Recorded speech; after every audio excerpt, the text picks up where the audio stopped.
Hello students, हम पढ़ाई कर रहे हैं क्या हमारे आसपास के पदार्थ शुद्ध हैं। इसमें हमने देख लिया है अब तक मिश्रण क्या होता है, मिश्रण कितने प्रकार का होता है, समांगी और विषमांगी मिश्रण, मिलियम, निलंबन और कोलाइड। आज हम देखने जा रहे हैं मिश्रण के घटकों का पृथक्करण। मिश्रण के घटकों का पृथक्करण। सबसे पहले तो मिश्रण होता क्या है, एक से अधिक पदार्थों के मिलने से जो भी पदार्थ बनता है उसे मिश्रण कहते हैं। तो क्या एक बार जब मिश्रण बन गया तो क्या उसके घटकों को पृथक नहीं कर सकते हैं? क्या कर सकते हैं? जैसे एक बार चीनी और पानी को घोल दिया तो क्या चीनी और पानी कभी अलग हो सकता है? क्या चावल और दाल एक बार मिल गया तो फिर उसको अलग किया जा सकता है? तो ये सारे क्वेश्चंस हैं जो मिश्रण बनाते हैं और क्या हम उन्हें अलग कर सकते हैं। तो बहुत सारे मिश्रण ऐसे हैं जिसे हम बहुत आसानी से अलग कर सकते हैं, बहुत सारे मिश्रण ऐसे हैं जिसे आसानी से अलग नहीं किया जा सकता है, कुछ रासायनिक विधि का प्रयोग किया जाता है। तो देखते हैं ऐसे कौन कौन से विधियाँ हैं जिससे मिश्रण के घटकों को अलग किया जा सकता है। इसमें है चुनना। कुछ मिश्रण ऐसे होते हैं जिनके घटकों को हम चुनकर अलग कर सकते हैं। जैसे चावल में जले हुए चावल, जैसे काले चावल या चावल में कंकड़ का जो मिश्रण होता है उसे हम चुनकर अलग कर सकते हैं। दूसरा है छानना।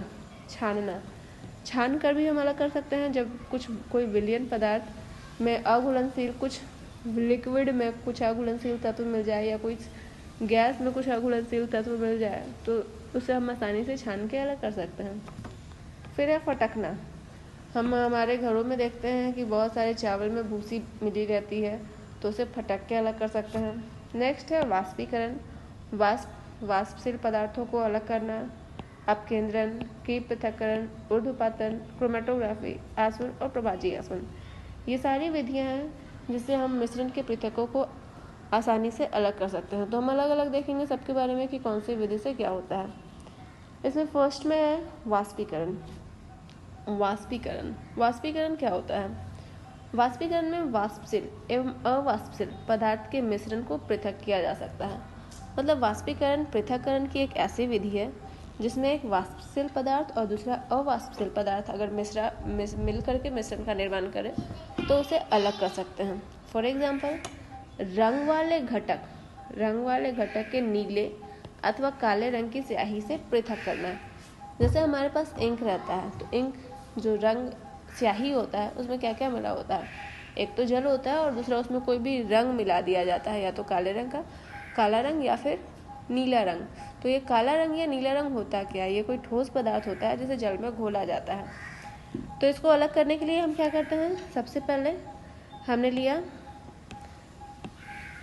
पहले तो एक फर्नेल है, यहाँ पे आग जलाया गया है और यहाँ पे एक बीकर आप देख रहे हैं, ये बीकर है। बीकर में जल भरा हुआ है। इस जल को हम गर्म करते हैं और बीकर के ऊपर जो रखा हुआ है ये वॉच ग्लास, ये एक कांच का ग्लास है और इसके ऊपर ये स्याही रखी हुई है, ब्लू कलर की स्याही रखी हुई है। इसके बाद इसको गर्म किया गया, जल को गर्म किया गया। जैसे ही जल बहुत ज़्यादा गर्म हो गया, अपने क्वथनांक बिंदु पे पहुंच गया, तो जल के ऊपर जो वॉच ग्लास रखा हुआ था, वॉच ग्लास का जो स्याही, जो पानी लिक्विड था, वो वाष्पित होने लगा। मतलब उसके ऊपर से वाष्प निकलने शुरू हो गए। इस मिश्रण को हमने तब तक गर्म किया जब तक कि यहाँ से वाष्प निकलता रहा, जब तक कि वॉच ग्लास से वाष्प निकलता रहा। जैसे ही वाष्प निकलना बंद हो जाए, हम इस आग को बुझा देते हैं। अब हम देखते हैं कि हमारे वॉच ग्लास में कुछ बच गया है, ब्लू रंग का कुछ अवशेष बच गया है। ये अवशेष क्या है? ये अवशेष वही घटक है जो हमारे स्याही में मिला हुआ था, जल के साथ मिला हुआ था। तो स्याही के घटक को, जो ब्लू कलर का जो घटक था, उसको अलग करने के लिए, जल से अलग करने के लिए हमने वाष्पीकरण विधि का प्रयोग किया, जिसमें जो स्याही का जो घटक था, ब्लू कलर का जो घटक था, वो वाष्पशील नहीं था और दूसरा घटक था जल, वो वाष्पशील था, तो वाष्प बन के उड़ गया और स्याही हमारा वॉच ग्लास में अभी भी बचा रह गया। तो इस प्रकार से हम वाष्पीकरण विधि का प्रयोग किया। वाष्पीकरण विधि का उपयोग और भी बहुत जगहों में होता है, जैसे समंदर से नमक निकालने में, या फिर हमारे घरों में, हमारे कपड़ों में जब जल रहता है, भीगा हुआ कपड़ा रहता है, तो हम वाष्पीकरण विधि द्वारा जब कपड़ों में से जल को अलग करते हैं। जैसे धूप में डाल के छोड़ दिए, वाष्पीकरण होता है, कपड़े में से जल वाष्पीकृत हो जाता है और हमारा कपड़ा बच जाता है, सूख जाता है। तो ये सारी प्रक्रियाएं हैं जिससे हम लोग वाष्पीकरण से मिश्रण के घटकों को अलग कर सकते हैं। नेक्स्ट है अपकेंद्रण। अपकेंद्रण ये क्या होता है और इसका प्रयोग क्यों करते हैं? कभी कभी ऐसा होता है कि जो हमारे पास मिश्रण होते हैं उसके कण बहुत छोटे होते हैं, जिसे चून कर या छान कर अलग नहीं किया जा सकता है। तो वैसे कंडीशन में हम अपकेंद्रण विधि का प्रयोग करते हैं। और इसमें होता क्या है कि इस विधि में जो भी मिश्रण हमारे पास रहता है उसको काफ़ी तेज़ी से घुमाया जाता है, एकदम ऐसे ऐसे ऐसे ऐसे ऐसे ऐसे गोल गोल घुमाया जाता है, नीचे छोटा और ऊपर बड़ा बड़ा बड़ा वक्र होता चला जाता है, तेज़ी से घुमाया जाता है। और तब जा करके क्या होता है, जो भारी कण होते हैं वो नीचे की ओर बैठ जाते हैं और जो हल्के कण होते हैं वो ऊपर ही रह जाते हैं। इस प्रकार से ऊपर वाले कणों को हटाते जाया जाता है और यही विधि है अपकेंद्रण विधि। और इस विधि को जोर जोर से जब मिश्रण को घुमाया जाता है तो बीच में केंद्र का निर्माण होता है, एक भंवर का निर्माण होता है और बीच में केंद्र बनता जाता है, इसलिए इसे हम अपकेंद्रण कहते हैं। और इसका प्रयोग हम कहाँ कहाँ करते हैं? इसका प्रयोग हम करते हैं दूध से क्रीम को पृथक करने के लिए। दूसरा, डेयरी तथा घर में क्रीम से मक्खन निकालने के लिए दूध में अपकेंद्रण विधि द्वारा मक्खन को अलग किया जाता है। तीसरा है प्रयोगशाला में रक्त और मूत्र की जांच में अपकेंद्रण विधि का उपयोग किया जाता है।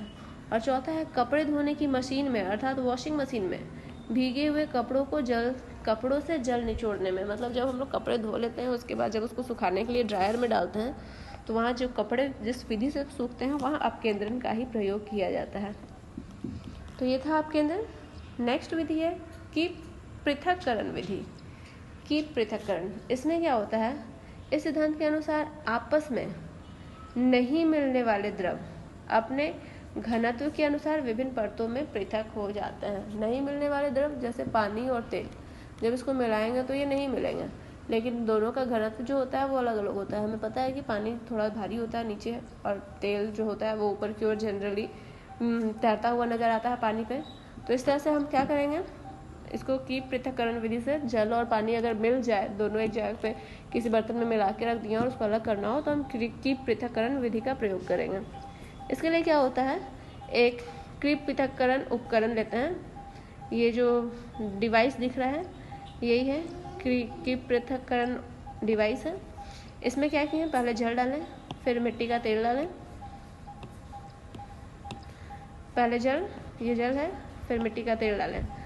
उसके बाद हम लोग इसको हिला भी देंगे तो भी देखेंगे कि जब थोड़ी देर के बाद जब शांत छोड़ देंगे मिश्रण को तो देखेंगे जल नीचे की ओर बैठ गया और मिट्टी का तेल हमेशा ऊपर की ओर तैरता हुआ नजर आ रहा है। तो अब इसको अलग कैसे करेंगे, ऊपर से अलग कर सकते हैं या तो इसको खोल के, नहीं, अगर नहीं तो इसके नीचे में एक स्टॉप कॉर्क लगा होता है, स्टॉप कॉर्क। इसको धीरे से खोलते हैं तो जब खोलेंगे तो क्या होगा, यहाँ से इसके नीचे से जल बाहर आने लगेगा, यहाँ से जल बाहर आने लगेगा। इसको तब तक खोल के रखेंगे जब तक सारा जल बाहर नहीं आ जाए। जैसे ही जल का स्तर खत्म होगा कीप को बंद कर देंगे, बर्तन हटा लेंगे। जिस बर्तन में मेरा जल जमा हो रहा है उस बर्तन को हटा लेंगे, ये जल हो गया। अब फिर से कीप को खोलेंगे और दूसरे बर्तन में जो तेल था उसको जमा कर लेंगे। इस प्रकार हमारा मिला हुआ तेल और जल का मिश्रण क्या हो जाएगा, फिर से अलग हो जाएगा।